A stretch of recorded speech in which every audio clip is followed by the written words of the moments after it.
It's Sandra Pike from Roll Page Atlantic and the Pike Group, and today we have a different type of guest. We're not talking about houses and new construction or resales, but we are talking about the rental market and how things could be made affordable right here in Halifax and surrounding areas. So today I have Floran. If you could introduce yourself, tell us a little bit about you and where you're from, and then we'll get right into the project that you are potentially working on in Windsor.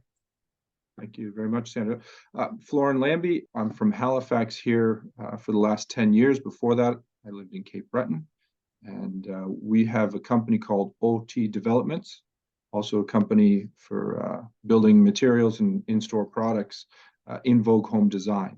So that's, yes, we do the interior. So what intrigued me about you, I was reading All Nova Scotia, I think it was Wednesday or Thursday morning, and you were interviewed, you were talking about affordable housing.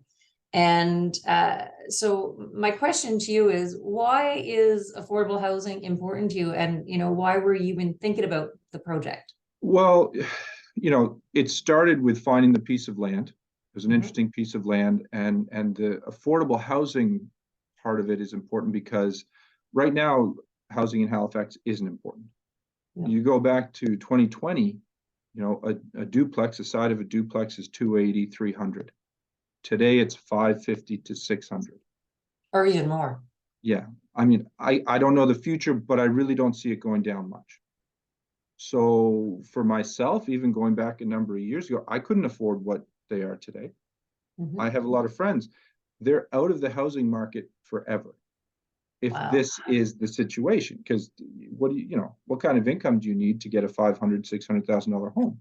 Well, I can tell you the average household income when I ran the stat the other day is sitting in around $86,000, which would give you a $415,000 product. And anything that's at 400,000, it's unfortunate that it may need work, right? Yeah. And I remember starting real estate back in 2010. Our average house price then was $265, and now we're at $300,000 more than that. So it has changed that much, here since 2010. Right. So how do you get a client into a house? There's some people, and how many people went from their first home to their second home and are able to afford a house like that through the real estate market going up and being a part of that? Exactly. Buyers, not many, right? Yeah. If the buyers don't get in, they don't play. You're right. Now, I really like the concept, what you're doing in Windsor to have the townhouses and the apartments. So can you just tell us a little bit about that, what you're doing? So what we're doing there is we're putting 8 townhouses. It'd be a row house of 8 units on the first floor. They'd have drive-up driveways, front doors. Out the back, they would have the green space for the apartment building. And above it is 20 units, 2 floors of 20 apartments. So what we're hoping is that we'll be able to have a decent price on those duplex units, or really the row housing units, to give new home buyers a chance to get into the market to a new product.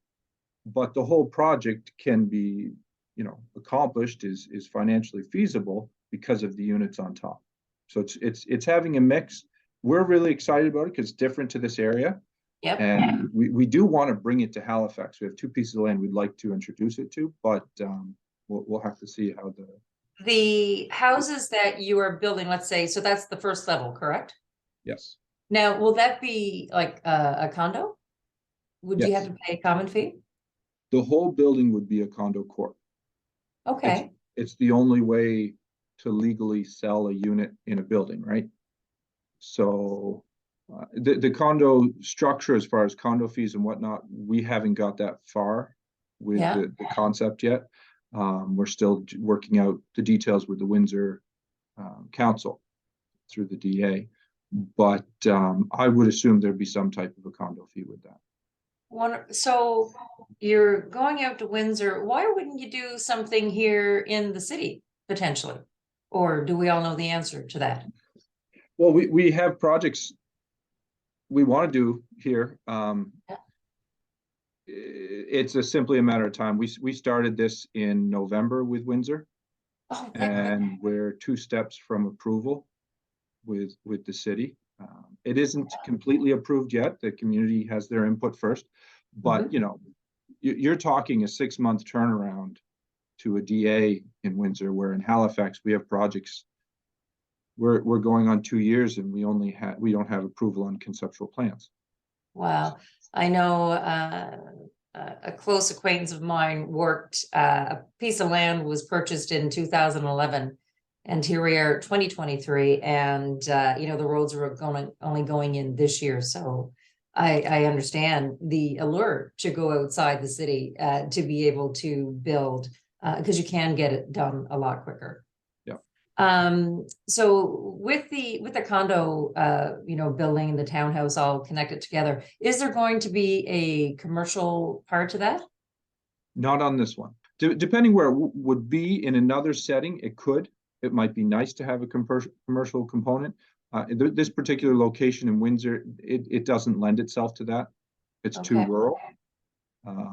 But that would be a nice Mhm. thing to add it if it were closer to a city. Now, who would be the demographic that you are hoping to attract to your project in Windsor?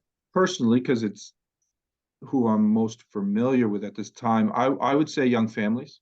It is a Okay. 2-story townhouse, so there is stairs, so it may not lend itself to the aging community as well.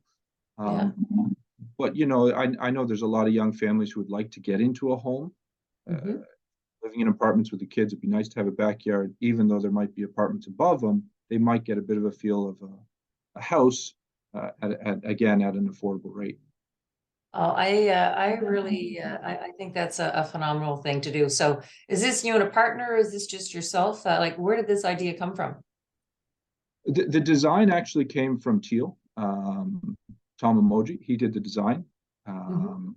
It, I can't remember exactly what the conversation was. We were just talking about the land and developing the concept, and they did the drawing. He may have introduced the concept of the apartment building over top of the townhouses. I would hate to take credit for that if it was him, Yeah. but that's where it went. But as far as the business structure, there's no partners. It's just myself. So you're potentially 2 steps away from getting approval. So let's say 2 steps, for example, would be June, for just Yep. putting it out there in June. So what would be the timeline then? Like, how many months would it take you to build such a building? I would say a building like that, 8 months to a year after Sure. permits are released and we actually start breaking ground. It's not an overly complicated project. Yeah. All complete, it's only 4 stories. There's a couple elevators, a few somewhat complicated elements, but it's not an overly complicated building. It's not that far from doing duplex, right? I think it's so interesting. And again, what a way to make it affordable, right? So you're going to wait till when you are more closer to roof type before you would get your pricing, or do you have an idea of pricing right now? We'll wait till we're closer to roof type, Yeah. because we've gotten a lot of trouble with prices changing through 2020 to now. It's very hard to know what a project's going to cost over a year these days. True enough. If the consumer wanted to go, somewhere to look up this information, is there anywhere they can go right now? Can they contact you, or? Not at this time. Okay. In the near future, we will have a website for OT developments, Mhm. but it's not out yet. We have a few other developments we'd like to have a little further along before we post them. Good stuff. Well, I wanted to thank you for taking the time to meet with me today. Like, when I read that, I think it was Thursday, I'm like, oh my goodness, this is what a great concept. So it's we need everything that we can to get the average person into a home. So, great concept. Good on you that you're doing something like this. So thank you. Thank you very much.